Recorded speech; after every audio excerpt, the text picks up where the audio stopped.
E se eu te dissesse que Jesus disse algo que nem Satanás pratica, mas que algumas famílias desavisadas andam praticando e por conta de praticar acabam sofrendo o prejuízo por conta de não observar o princípio estabelecido na palavra de Deus.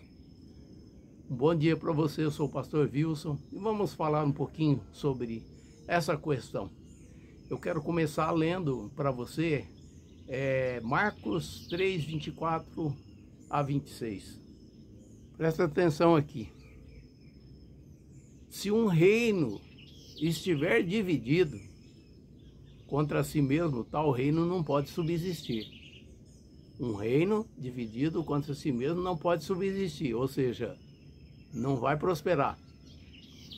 Agora presta atenção no que o Senhor Jesus está dizendo na sequência aqui. Se uma casa estiver dividida contra si mesma, tal casa não poderá subsistir.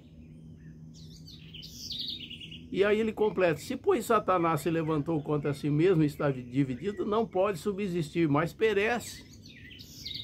Ou seja, o que é que Jesus está dizendo aqui? Que existe um princípio de união, um princípio fundamental que deve ser observado. E a gente constata, né, por estar sempre interagindo com as pessoas, que há uma certa divisão na família. E por conta dessa divisão, se torna um reino dividido. E há um princípio aqui: reino dividido não subsiste. Mas Jesus não parou aí. Ele não disse que só um reino dividido não subsiste. Ele também salientou que uma casa dividida não subsistirá. Casa dividida. Você sabe o que é a palavra casa no grego? É oiko. Da onde vem uma palavra que nós conhecemos muito bem. Oikonomos. Economia. Oiko, casa. Nomos, administração. Administração da casa. Quando a administração da casa está dividida, não há prosperidade. E, infelizmente, pessoas que não observarem esse princípio estabelecido na palavra acabam por permitir que essa divisão se adentre à sua casa. Porque esse é um princípio que o inimigo conhece muito bem. E ele sabe que se entrar divisão na casa, não vai haver prosperidade. Não vai haver diligência, não vai haver conquistas, planos e tudo mais. Então é interessante estar observando isso aí para se colocar em prática na vida do cristão, porque a vida do cristão ela é de certa forma um espelho para a sociedade. Então também no que diz respeito a isso, precisa ser praticado para que a própria sociedade veja, né, que há diferença entre aquele que serve e o que não serve ao Senhor. Sem contar que aqui tem uma questão, uma base legal para Deus abençoar na questão da prosperidade. Porque se uma casa dividida não subsiste, uma casa que não está dividida, ela vai existir, ela vai prosperar, ela vai estar estabelecida sobre a rocha. E veja só como que é a questão do porquê que o inimigo trabalha tanto para fazer, principalmente marido e mulher, mulher e marido, né? Romper com essa questão da união e praticar essa desunião. Vamos ler agora Levíticos 26, 7 e 8. Perseguireis os vossos inimigos. Perseguireis os vossos inimigos e cairão a espada diante de vós. 5 de vós perseguirão a 100. Veja a proporção, veja o exponencial dessa palavra poderosa da parte de Deus. 5 de vós perseguirão a 100, e 100 dentre vós perseguirão a 10.000. E os vossos inimigos cairão a espada. Você notou que 2 vezes aqui está dizendo que cairão a espada? Cairão a espada. O que é a espada? A espada é a palavra de Deus. Cairão a espada. Quando nós lançamos mão da espada, é porque nós estamos confiando naquele que nos providenciou a espada. Nós fazemos parte de um reino que guerreia. Só que a palavra do Senhor diz que as armas da nossa milícia não são carnais, mas poderosas em Deus para destruir fortalezas e anular sofismas. Essa é a espada que nós temos na mão para lutar e para vencer. E aqui diz que os nossos inimigos cairão à espada. Está bem claro na palavra. As pessoas leem e ficam pensando que é espada mesmo. Não, não está falando de espada, está falando de uma espada espiritual, que é a palavra de Deus. Ela que nos municia, ela que nos capacita. Lutar da maneira correta para atingirmos objetivos decisivos, corretos. Objetivos que são transferidos em prosperidade, em bênção para a nossa vida, em livramento para a nossa vida.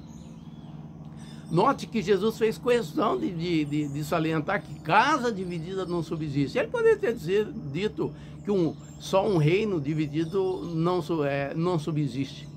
Mas ele não parou aí. Por quê? Aqui existe um princípio.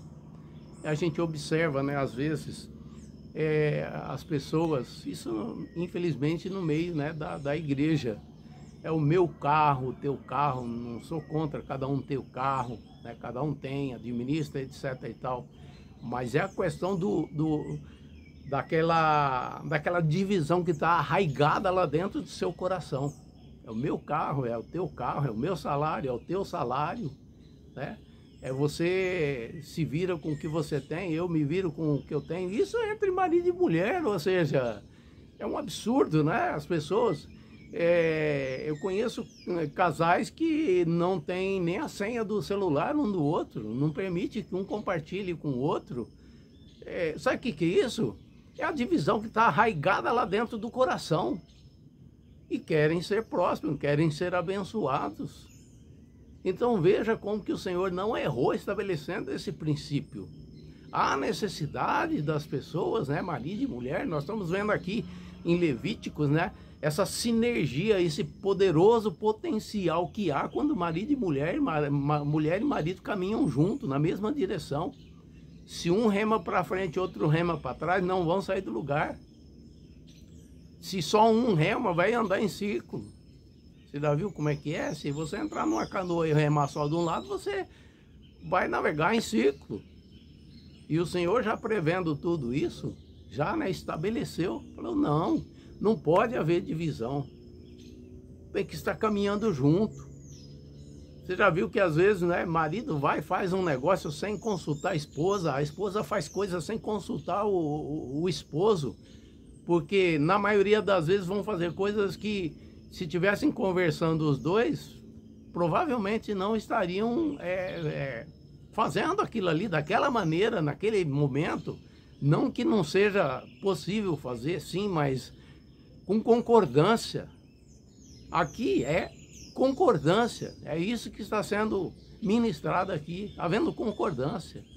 Eu já presenciei casos onde o camarada vai lá, compra um carro e depois vem falar para a esposa que comprou, a esposa olha e falou, isso não presta, isso é feio, isso é horrível, eu não quero esse troço aí, você entendeu? Por quê? Porque não houve, não é questão de fazer a coisa para fazer uma surpresa, né? Não, é porque foi lá e fez por conta e risco dele mesmo, sem consultar a esposa, ou vice-versa. Ou seja, isso é casa dividida. E casa dividida não vai haver prosperidade. Por quê? É princípio. A palavra do Senhor diz em Jeremias 1,12, ele vela pela sua palavra para a cumprir. Ou seja, Deus tem compromisso com a sua palavra. Estamos inseridos na sua palavra, receberemos o benefício da palavra. Não estamos inseridos, receberemos os juízos da palavra.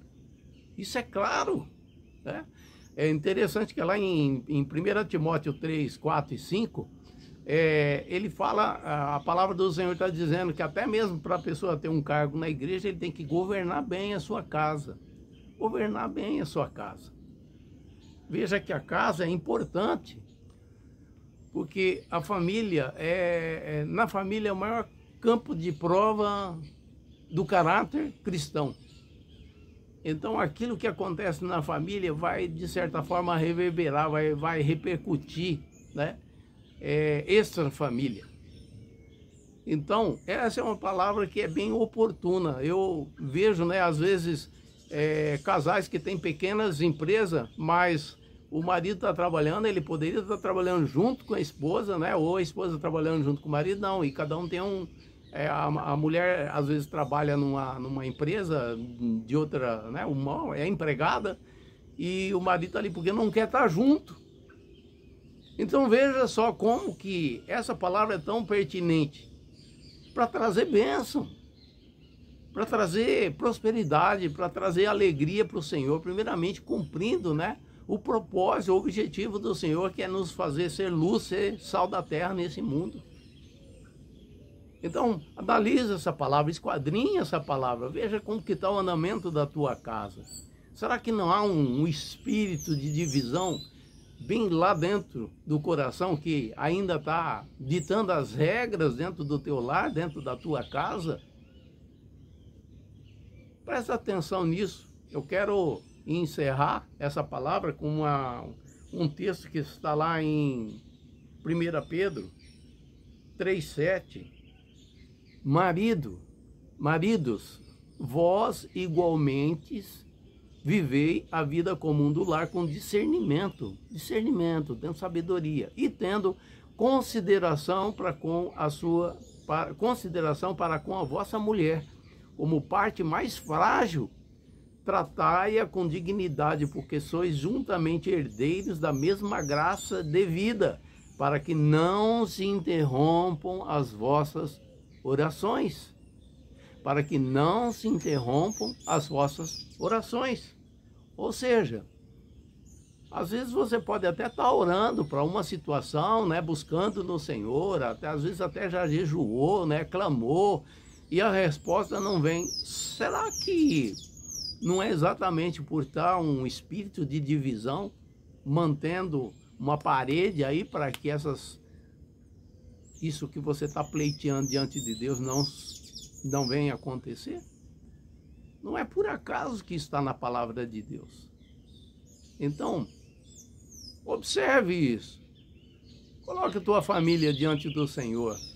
Mais do que nunca nós precisamos de famílias fortes, famílias que Deus tenha toda a liberdade de agir usando o esposo, usando a esposa, se tiver filhos, usando filhos, para mostrar a luz de Deus nesse mundo.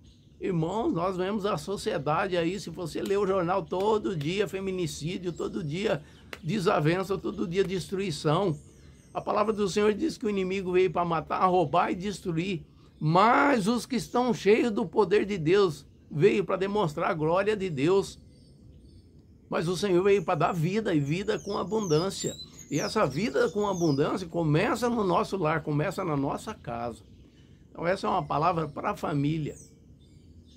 Portanto, em o nome do Senhor Jesus, mais do que nunca, busque a Deus para a sua família, mas não se esqueça de que os princípios por ele estabelecidos na palavra devem ser colocados em prática, né? Então não fique criando muros dentro do seu relacionamento familiar. Pelo contrário, né? Esteja diante do Senhor e deixe ele derramar da sua glória, da sua graça, do seu poder, da sua majestade em cada circunstância, em cada decisão, unidos os dois, estabelecendo, né, condutas que um seja conivente, que haja essa sinergia, né? A união dos dois é maior do que o potencial de cada um separado. Tá certo? Fique com essa palavra. Que Deus continue abençoando a tua vida, a tua casa, teu lar, tua família, porque se Ele estabeleceu essa família é porque Ele tem toda a intenção de continuar derramando do seu poder sobre ela, para que ela se continue sendo luz neste mundo de trevas. Muito obrigado, em nome do Senhor Jesus. Amém.